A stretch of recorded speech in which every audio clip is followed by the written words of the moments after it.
While Donald Trump's numerous legal battles are still looming, that there is one that may not be happening as soon as we originally expected. We're waiting for the D.C. Circuit Court of Appeals, potentially the Supreme Court, to weigh in on whether or not Trump is immune from prosecution.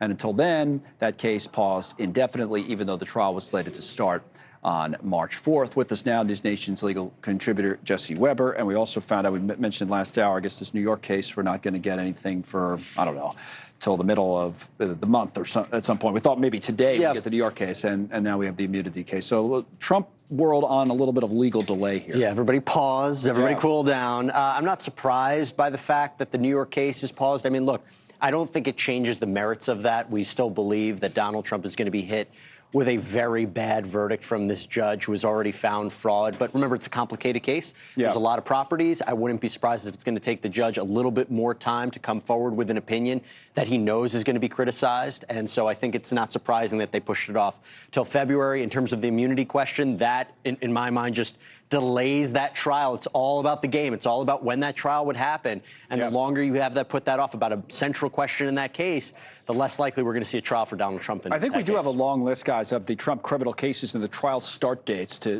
Jesse's point, because that's what this year is going to be about in many ways. We don't do politics necessarily with you, but hey, listen, it's all intertwined right now. So you talk about the federal election interference case. So the scheduled date, see at the top, that was March 4th. Then you talk about the hush money case, scheduled date March 25th.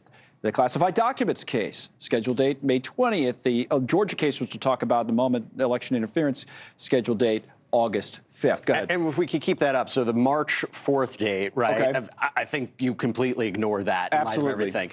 March 25th, New York case, that was always, they were waiting Alvin Bragg for the federal cases.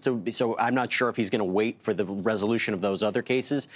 We know that the federal documents case, May 20th, that's being presided over by Judge Eileen Cannon. It doesn't seem that she's eager to have that trial before the election. And of course, all of the problems in Georgia. What a way for me to segue that into all the problems happening in Georgia. Okay, so let's talk. Thanks so much for watching. Just go to joinnn.com to find News Nation on your television provider. And don't forget to click the red subscribe button below to get more of News Nation's fact-driven, unbiased coverage.